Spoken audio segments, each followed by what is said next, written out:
Greeting you, Carmilla. Part 2. At this moment, the unwanted sound of carriage wheels and many hoofs upon the road arrested our attention. They seemed to be approaching from the high ground overlooking the bridge, and very soon the equipage emerged from that point. Two horsemen first crossed the bridge, then came a carriage drawn by four horses, and two men rode behind. It seemed to be traveling carriage of person of rank, and we were all immediately absorbed in watching that very unusual spectacle. It became, in a few moments, greatly more interesting, for just as the carriage had passed the summit of the steep bridge, one of the leaders, taking fright, communicated his panic to the rest, and after a plunge or two, the whole team broke into a wild gallop together, and dashing between the horsemen who rode in front, came thundering along the road towards us with the speed of a hurricane. The excitement of the scene was made more painful by the clear, long drawn screams of a female voice from the carriage window. We all advanced in curiosity and horror, me rather in silence, the rest with various ejaculations of terror. Our suspense did not last long. Just before you reach the Castle drawbridge on the route they were coming, there stands by the roadside a magnificent lime tree. On the other stands an ancient stone cross, at sight of which the horses, now going at a pace that was perfectly frightful, swerved so as to bring the wheel over the projecting roots of the tree. I knew what was coming. I covered my eyes, unable to see it out, and turned my head away. At the same moment, I heard a cry from my lady friends, who had gone on a little. Curiosity opened my eyes, and I saw a scene of utter confusion. Two of the horses were on the ground. The carriage lay upon its side, with two wheels in the air. The men were busy removing the traces, and a lady with a commanding air and figure had got out and stood with clasped hands, raising the handkerchief that was in them every now and then to her eyes. Through the carriage door was now lifted a young lady who appeared to be lifeless. My dear old father was already beside the elder lady with his hat in his hand, evidently tendering his aid in the resources of his loss. The lady did not appear to hear him or have eyes for anything but the slender girl who was being placed against the slope of the bank. I approached. The young lady was apparently stunned, but she was certainly not dead. My father, who piqued himself on being something of a physician, just had his fingers on her wrist, and assured the lady who declared herself her mother that her pulse, though faint and irregular, was undoubtedly still distinguishable. The lady clasped her hands and looked upward as if in a momentary transport of gratitude, but she immediately broke out again in that theatrical way which I believe is natural to some people. She was what is called a fine-looking woman for her time of life and must have been handsome. She was tall but not thin, and dressed in black velvet and looked rather pale, but with a proud and commanding countenance, though now agitated strangely. Who is ever being so born to calamity? I had heard her say with clasped hands as they came up. Here I am on a journey of life and death and prosecuting, which to lose an hour is to possibly lose all. My child will not have recovered sufficiently to resume her route, for who can say how long? I must leave her. I cannot dare not delay. How far on, sir? Can you tell us the nearest road? I must leave her there, and shall not see my darling or even hear of her till my return 3 months hence. I plucked my father by the coat, and whispered earnestly in his ear, "Oh, papa, pray ask her to let her stay with us. It would be delightful, do pray. If madam will entrust her child to the care of my daughter, and of her good governance, madam her own, and permit her to remain as our guest, under my charge until her return, it will confer a distinction and an obligation upon us, and we shall treat her with all the care and devotion which so sacred a trust deserves.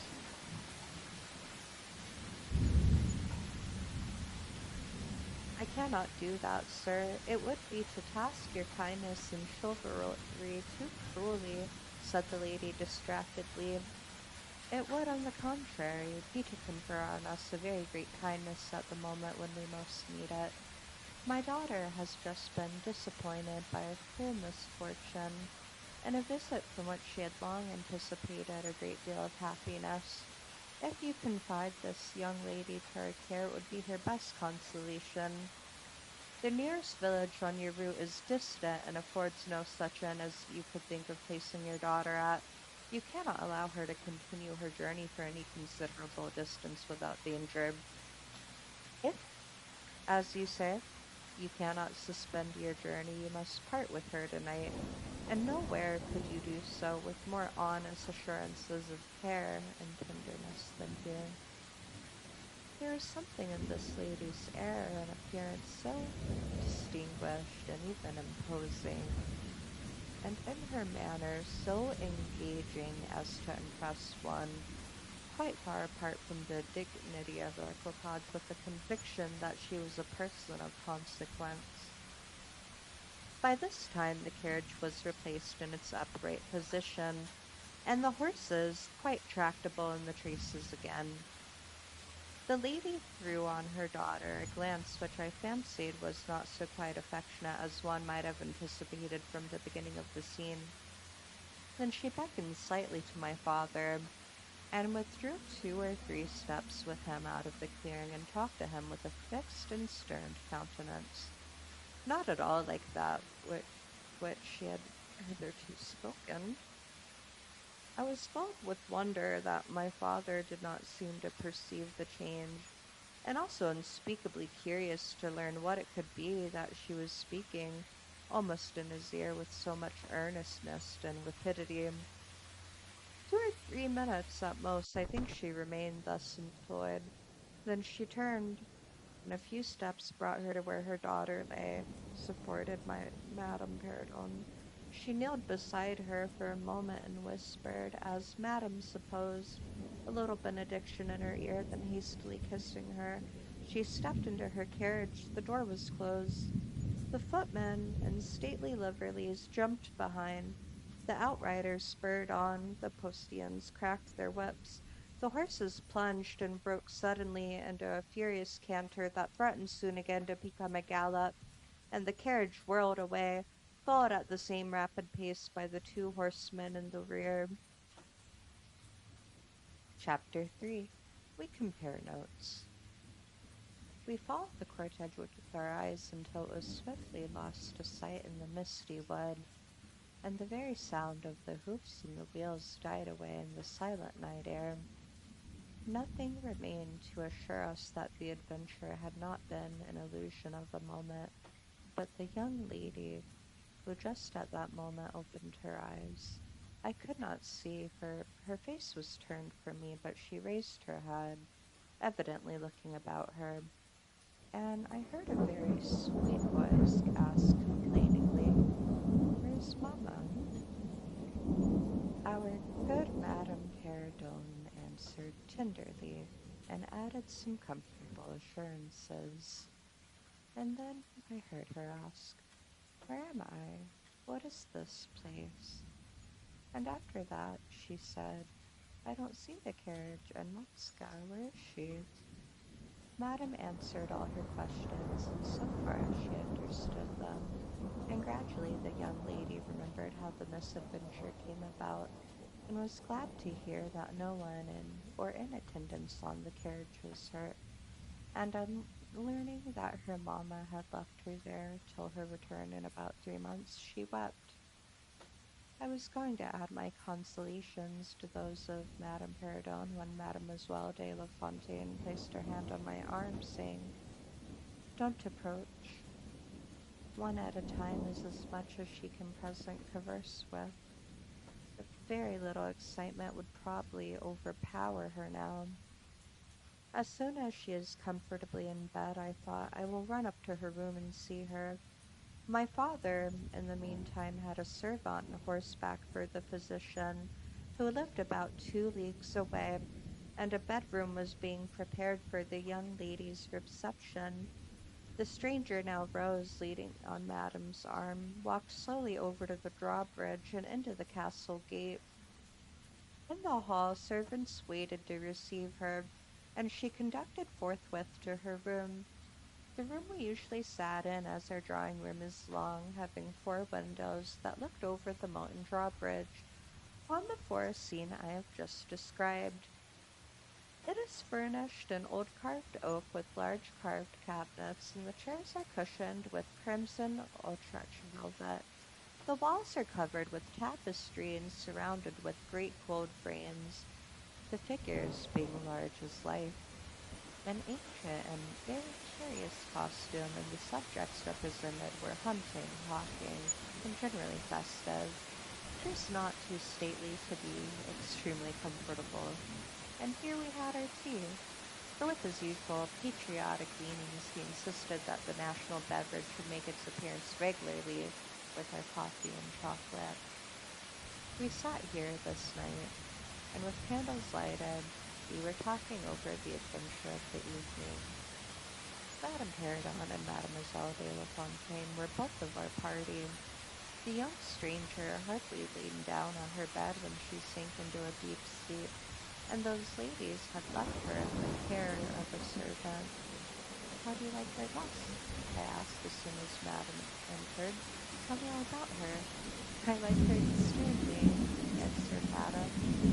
She is, I almost think, the prettiest creature I ever saw, about your age, and so gentle and nice. She is absolutely beautiful, grinned Mademoiselle, who had peeked for a moment through the stranger's room. And such a sweet voice, Madame Perrodon. Did you remark a woman in the carriage after it was set up again who did not get out? Inquired Mademoiselle, but only looked from the window. No, we had not seen her. Then she described a hideous black woman with a sort of colored turban on her head, and who was gazing all the time from the carriage window, nodding and grinning derisively towards the ladies, with gleaming eyes and large white eyeballs, and her teeth set as if in a fury. Did you remark what an ill-looking pack of men the servants were? Asked Madame. Yes, said my father, who had just come in. Ugly, hang-dog-looking fellows as I have ever beheld in my life. I hope they mayn't rob the poor lady in the forest. They are clever rogues. However, they got everything to rights in a minute.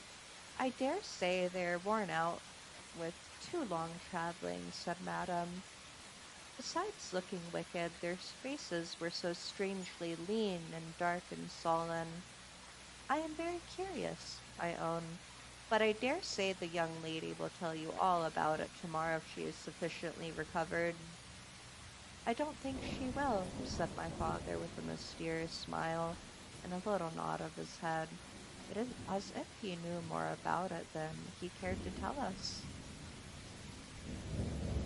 This made Saul the more inquisitive as to what had passed between him and the lady in the black velvet, and the brief but earnest interview that had immediately preceded her departure. We were scarcely alone when I entreated him to tell me. He did not need much pressing. There is no particular reason why I should not tell you. She expressed a reluctance to trouble us with the care of her daughter, saying she was in delicate health and nervous but not subject to any kind of seizure.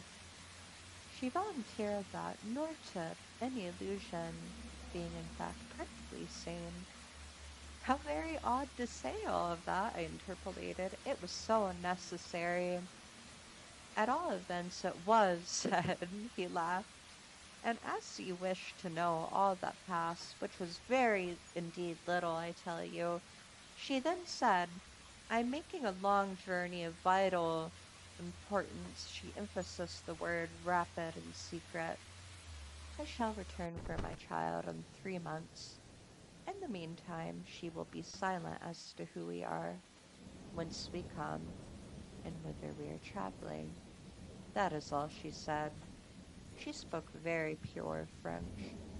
When she said the word secret, she paused for a few seconds, looking very sternly, her eyes fixed on mine. I fancy she makes a great point of that. You saw how quickly she was gone. I hope I have not done a very foolish thing in taking charge of the young lady. For my part, I was delighted. I was longing to see and talk to her and only waiting till the doctor should give me leave. You, who live in towns, can have no idea how great an event the introduction of a new friend is, in such a solitude as surrounded us. The doctor did not arrive till nearly 1 o'clock, but I could no more have gone to my bed and slept than I could have overtaken on foot the carriage in which the princess in black velvet had driven away. When the physician came down to the drawing room, it was to report very favorably upon his patient. She was now sitting up, her pulse quite regular, apparently perfectly well. She had sustained no injury, and the little shock to her nerves had passed away quite harmlessly. There could be no harm certainly in my seeing her, and if we both wished it, and with this permission I sent forthwith to know whether she would allow me to visit her for a few minutes in her room.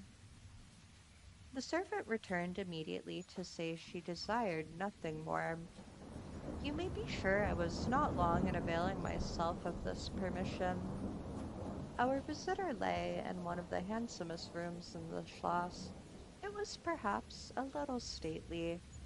There was a sombre piece of tapestry opposite the foot of the bed, representing Cleopatra, with the asps to her bosom, and other song classic scenes were displayed, a little faded upon the other walls, but there was gold carving and rich and varied color enough in the other decorations of the room to more than redeem the gloom of the old tapestry. There were candles at the bedside. She was sitting up, her slender, pretty figure enveloped in soft silk dressing gown, embroidered with flowers and lined with quick, thick quilted silk, which her mother had thrown over her feet as she laid upon the ground. Was it that, as I reached the bedside and had just begun my little greeting, struck me dumb in a moment and made me recoil a step or two from before her? I will tell you. I saw the very face which had visited me in my childhood at night, which remained so fixated in my memory, and on which I had for so many years so often ruminated with horror when no one suspected of what I was thinking. It was pretty, even beautiful when I first beheld it, or the same melancholy expression, but this almost instantly lighted into a strange fixed smile of recognition. There was silence for fully a minute, and then at the length she spoke. I could not. How wonderful! She exclaimed. 12 years ago I saw your face in a dream, and it has haunted me ever since. Wonderful indeed, I repeated, overcoming with an effort the horror that had been for a time suspended my utterances. 12 years ago, in a vision or reality, I certainly saw you. I could not forget your face. It has remained before my eyes ever since. Her smile had softened. Whatever I had fancied strange in it was gone, and in it the dimpling cheeks were now delightfully pretty and intelligent. I felt reassured, and continued on the vein which hospitality indicated, to bid her welcome, and to tell her how much pleasure her accidental arrival had given us all, and especially what a happiness it was to me. I took her hand as I spoke. I was a little shy, as lonely people are, but the situation, it made me eloquent and even bold. She pressed my hand.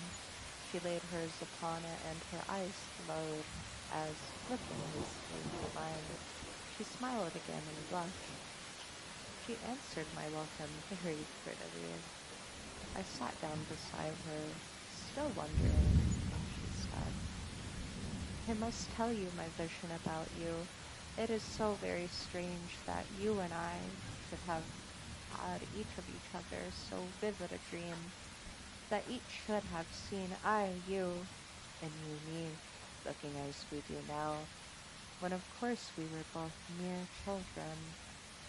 I was a child about 6 years old, and I awoke from a confused and troubled dream, and found myself in a room unlike my nursery, wainscoted clumsily into some dark wood, and with cupboards and bedsteads and chairs and benches placed about.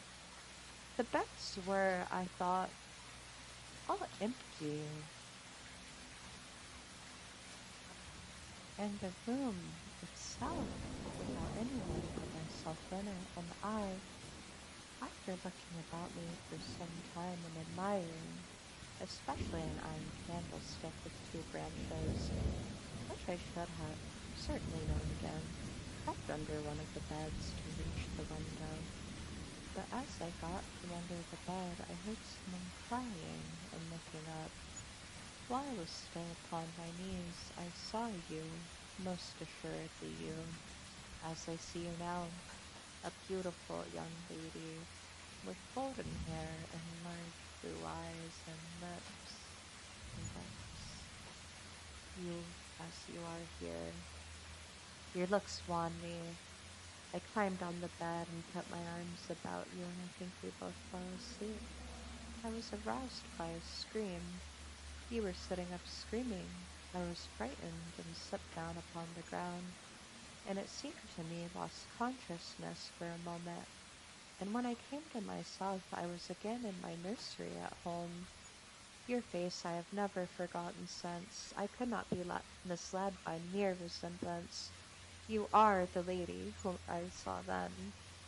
It was now my turn to relate my corresponding vision, which I did to the undisguised wonder of my new acquaintance. I don't know which should be most afraid of the other, she said again, smiling. If you were less pretty, I think I should be very much afraid of you. But being as you are, you and I both so young, I feel only that I have made your acquaintance 12 years ago, and already have a right to your intimacy. At all events, it does seem as if we were destined from our earliest childhood to be friends. I wonder whether you feel as strangely drawn towards me as I do to you. I've never had a friend. Shall I find one now? She sighed, and her fine dark eyes gazed passionately on me. Now, the truth is, I felt rather unaccountably toward the beautiful stranger. I did feel, as she said, drawn toward her, but there was also something of repulsion in this ambiguous feeling, however. The sense of attraction immensely prevailed. She interested and won me. She was so beautiful and so indescribably engaging. I perceived now that something of languor and exhaustion stealing over her, and hastened to bid her good night. The doctor thinks, I added, that you ought to have a maid to sit up with you tonight. One of ours is waiting, and you will find her a very useful and quiet creature. How kind of you, but I could not sleep. I never could with an attendant in the room. I shan't require any assistance. And shall I confess my weakness? I am haunted with the terror of robbers. Our house was robbed once, and two servants murdered, so I always lock my door. It has become a habit, and you look so kind. I know you will forgive me. I see there is a key in the lock. She held me close in her pretty arms for a moment and whispered in my ear, Good night, darling. It is very hard to part with you, but good night. Good night. Tomorrow, but not early, I shall see you again. She sank back on the pillow with a sigh, and her fine eyes followed me with a fond and melancholy gaze, and she murmured again, Good night, dear friend, which she at once received me. She was determined that we should be very near friends. Next day came and we met again. I was delighted with my companion, that is to say, in many respects. Her looks lost nothing in daylight, and she was certainly the most beautiful creature I had ever seen, and the unpleasant remembrance of the face presented in my early dream had lost the effect of the first unexpected recognition. She confessed that she had experienced a similar shock on seeing me, and precisely the same great antipathy that mingled with my admiration of her. We now laughed together over a momentary horror.